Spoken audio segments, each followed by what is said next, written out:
welcome to EWTN's Bookmark. I'm Doug Keck, your host. Our special guest author is Sister Joseph Andrew, O.P., and the book is And Mary's Yes Continues, published by the Dominican Sisters of Mary.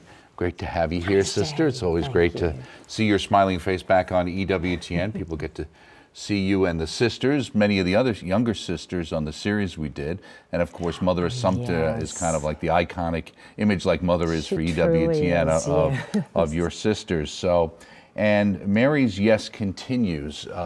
And so that's a play on what, as far as the title? It's a play on that religious life really is that Marian yes to the divine plan. So the fiat. The fiat, yes. Okay. And the spiritual motherhood. The spiritual motherhood, which is so essential. Well, that was an interesting thing. In going through this book, I saw that connection in what you put together. And that idea of Mary being so important to everybody's vocation. It seemed like not only religious sisters, but to priests as well. Though this tends to be focused on religious sisters, right? Mm-hmm. And what is that?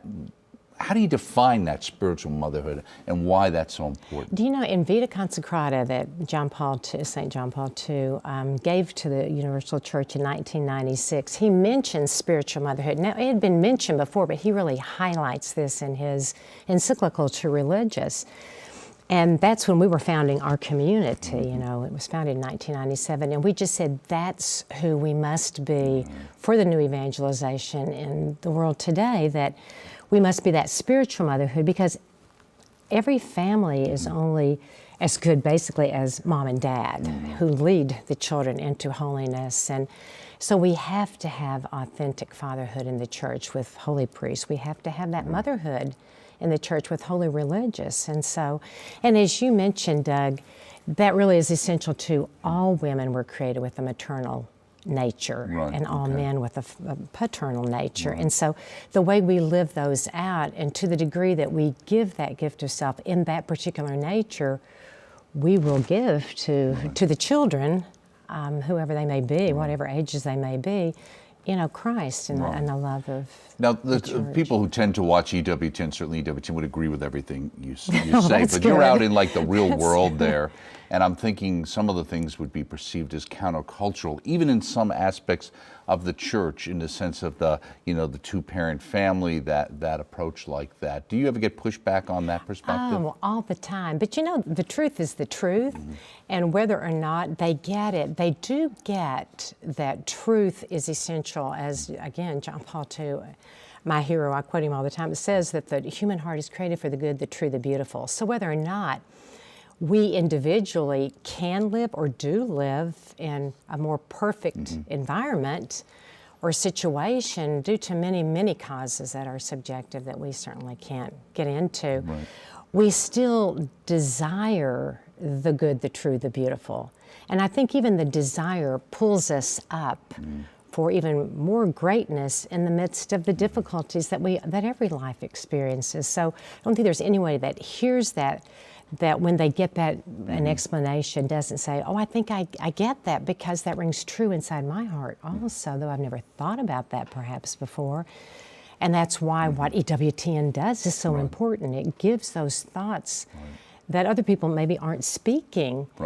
And then other people can speak them, and we can evangelize. Well, I always think about Mother Angelica talking about misguided compassion. Oh, yes. Where one, in an attempt to not hurt someone's feelings and to care for them, inadvertently, in a sense, supports something that they should be told, actually, this is not a good thing for you. I know this is difficult for me to tell you this, but you need to understand that. And maybe you won't understand today, but maybe someday you will, right? And I think that's one of the things that's going to lead towards her canonization. She was not afraid to speak the truth, even when it was hard, because it was for the salvation of souls. And again, how many times I'm sure you have heard, and I've heard, someone would listen to EWTN or hear Mother Angelica make one of these sharp remarks, which was true, and it would pierce to the heart. And the first reaction is, oh, that's painful. And the second is, but it struck me right where I needed. So Mother Angelica's a Well, hero. the things that tend to get us upset are the things that strike us as true. Exactly. If you say something that I think is totally untrue, I don't really care. Yeah. It's when you say something that has a tinge there maybe of truth or maybe a deeper truth that I tend to get upset over. Because it's a call to deeper holiness. That means sacrifice, that means reality, that means I've got to step up to the plate, and so I'm going to react. So there's a dedication here to the Sisters, Dominican Sisters of Mary, Mother of the Eucharist, and you wish to dedicate it to Mary, Mother of all vocations. Under the protection of sisters, we're able to, by the gift of their Dominican vocation. I'm assuming anybody, whether it's the Franciscans, they all see it as a gift, their vocation is a gift. Definitely. Is there something special about the Dominican one from your perspective that attracted you? Oh, I could go on and on about Dominicans. I used to, believe it or not, think I might have a Franciscan vocation because I love science, and my Polish grandparents were Franciscan and Third Order Franciscan lay. But more and more I realize I am out there preaching and teaching the truth because we're on a rampage against ignorance. It's not that people are bad, it's that people don't know. And so there again, how important EWTN is, how important teaching is. The new evangelization, get truth out because people will respond, they want it.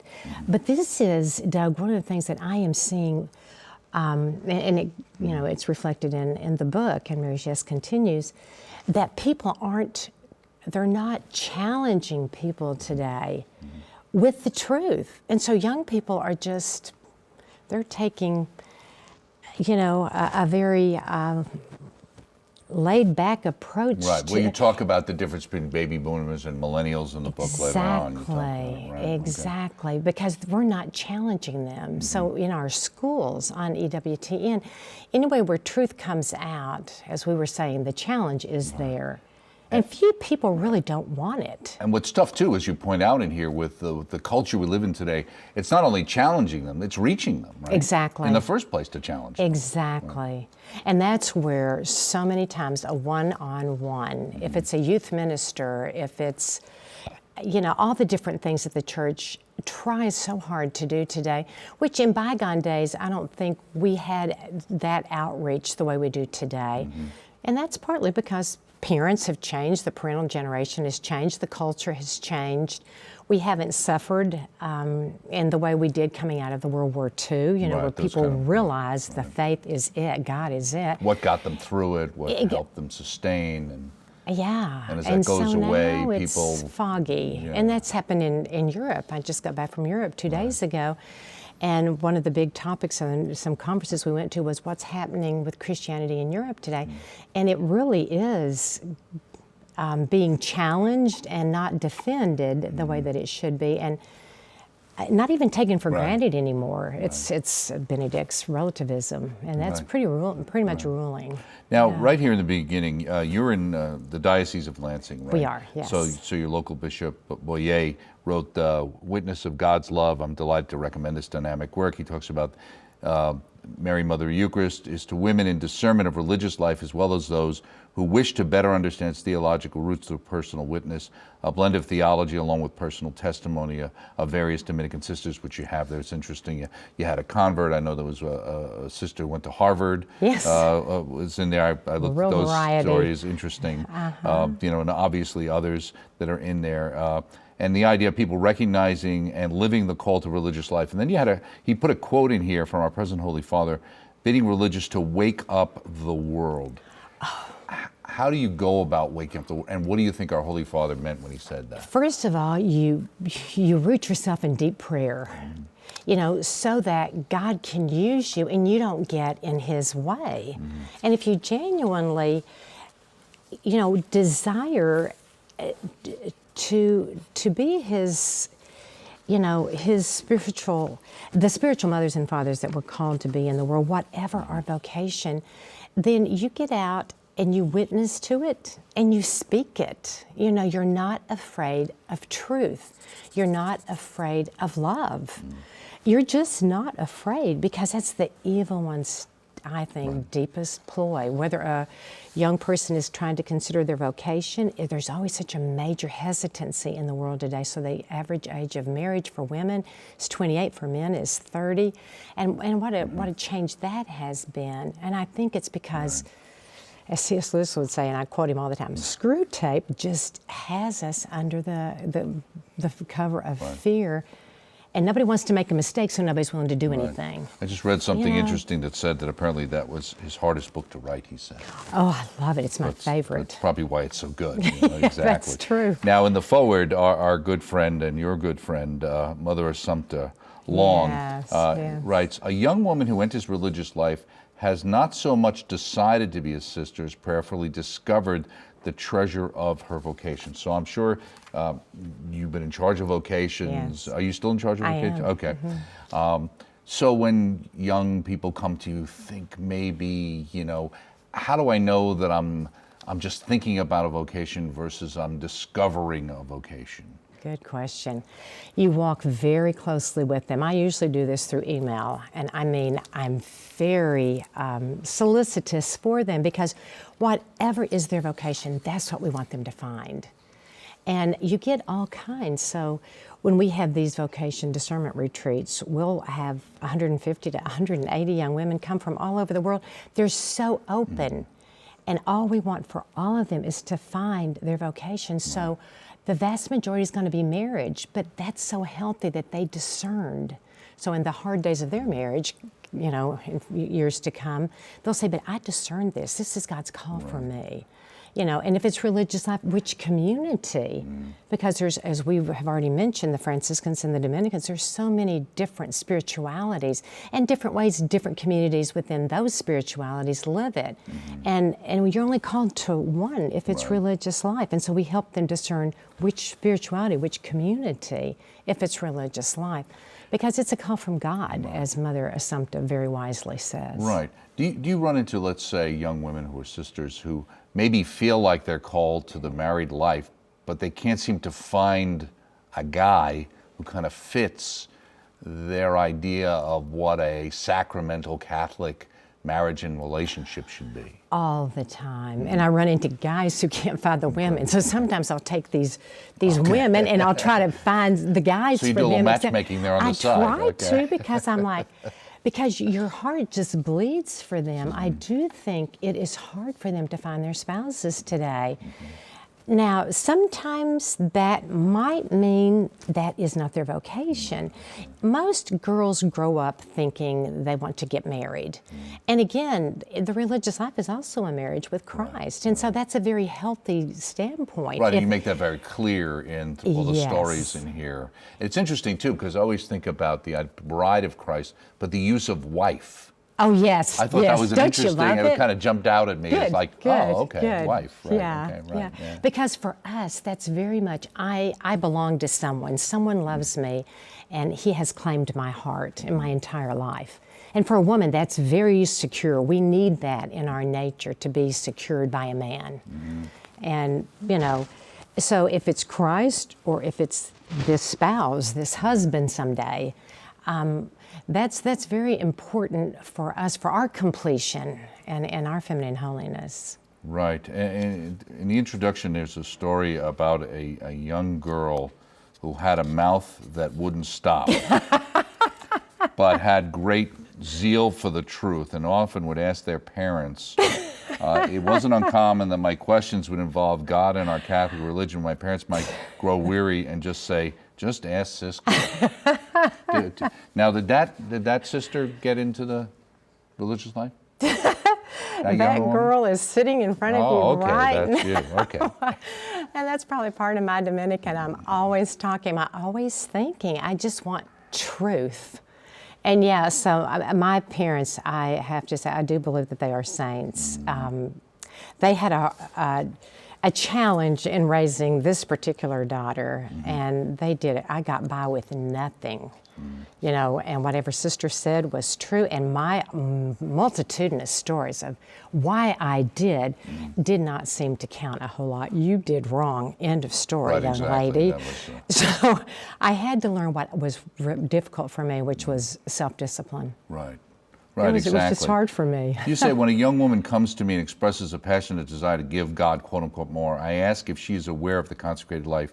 Frequently, she thought it had ended with the death of Saint Therese of the Child of Jesus. Yes. Really? Oh, they do. Well, Because they don't see sisters today. You know, again, when I was growing up, I was taught by sisters, was very normal, I would say, and that's one of my favorite words, just normal, the way God plans things, to say, is my vocation to be married like my beautiful parents? Is it to be a sister like these beautiful sisters? And again, it could be to do something single, which I'm seeing more and more coming down the pike too, because I think of so many ministries in the church today that would require a consecrated virginity or something like that. But today, they don't even see a sister. I will go, because I travel a lot as a vocation director, into schools that are Catholic. I mean, I get so many invitations, there's no way I can begin to fulfill them.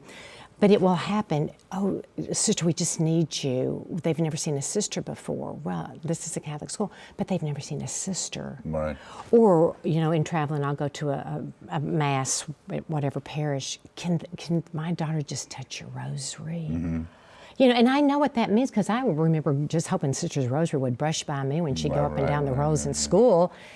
And so it's just to try to be out there. We are incarnational, and people need to see it and to touch it and to hear it and to say, now what is God's plan for me? Or otherwise it's just, and a lot don't realize, which amazes me when you think of EWTN, you think of the internet, and you think of, but I'm running into it a lot. That's interesting, right.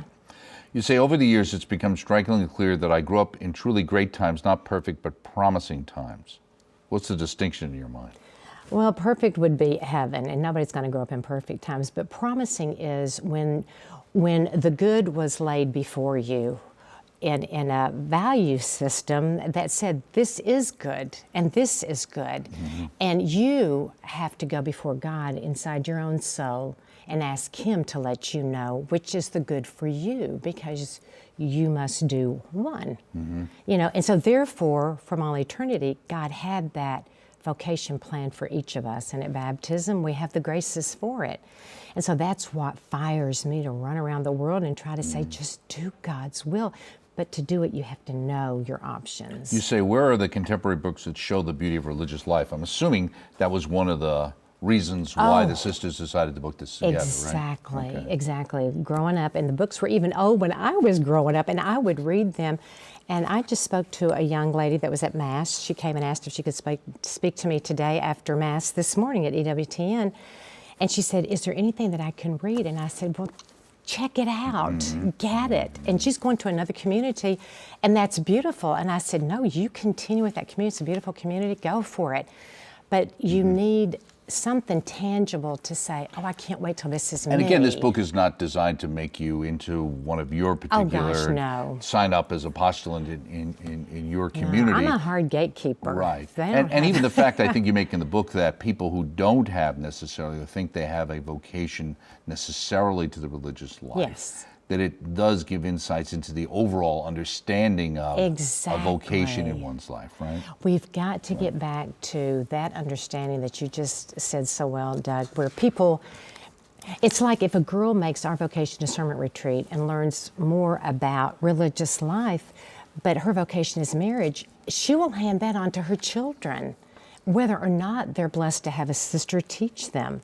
We've got to educate everyone to the beauty of each vocation and their need to find theirs before God, the God-given gift that they have. Now, were you the one who chose the title, That Nagging Feeling, in your particular thing? Because, you know, sometimes those of us who grew up with the sisters would think sometimes the sisters would nag us quite a bit. That wasn't always anybody who loves you is going to nag you. Well, she's a woman. Wasn't the most positive aspect of our experience in Catholic grammar school and high school. But, True. But they, you know. But you know, we just kind of keep at it, and eventually those are the kids that come back and say, Sister, if you hadn't have nagged me, I don't know what I'd be today. They might not use those terms, and guys in particular, if you hadn't have sat on me, if you hadn't have, you know, they like that kind of strength that they can be better than they think they can be. Right. You know, Sister seems to me somebody better than she saw something in me. She believed in me. Maybe even at times they didn't even get from at home. Exactly. Sometimes. Oh, I think so too. You know, that you had some of those things. You say, what are some of the differences between today's world and the one which first crossed into the third millennium? How might these affect authentic vocational discernment. And here's where you talk in a section called Millennial Musings. Yes. What's the differences you see moving from baby boomers into millennials? Right. Well, since I've always been the vocation director of our community, at the very beginning, when we were founded in 1997, so the 3 years of preparation John Paul II gave us for the third millennium. And he had been doing his beautiful work with World Youth Days, and there was like a resurgence in young people that, as he would say, the church doesn't need you tomorrow, like you're supposed to grow up. The church needs you now. Right. And so that was so empowering to them. If I am needed by the church, what am I supposed to do? Who am I? So much is self-awareness and authentic self-knowledge. And that takes time and that takes help many, many times. But there was that eagerness. Now, I think, as we move on, with the rise of technology and the iPads and the iPhones and all the above, it's becoming more and more a world that becomes objectified, though we don't mean it to be. But I give examples. Yeah, you do, several, right. You know, they would rather sit in a group, right, and you because describe that's this, nice, right. but do their own thing with an objective person somewhere out there than the humanity that surrounds them. This is not healthy. Right. And when it gets into big decisions, resolutions, they're inadequate, and life's full of these conflicts. Well, it's interesting because that risk of that one-on-one relationship where one has to lay themselves a little bare and take a risk. And we talk about the fact that it's very risk-averse, it seems to be. And even some situations in business I've heard where they talk about the surprising number of millennials at times who will have their parents involved with their business decision or their job decision, at least more so than what might have been seen in the past. It's true. And even in vocation discernment, and this is one of the biggest struggles, they will go to an adult. Now, they might be adults, but someone older. If it's their parents, if it's, anyway, it can be others. And what that person says to them can totally change any resolution they thought they made, which is pitiful, that they don't have any more self-confidence in their own prayer life. Their own moral center to say, I'm excellent, good, well said, moral center. Right. That I believe this before God. They are so easy to go off, and then someday it will come back. Right. Now here's the one I'm going to do. Is it acedia? How is that pronounced? I say acedia. Acedia. So you say acedia, I say what?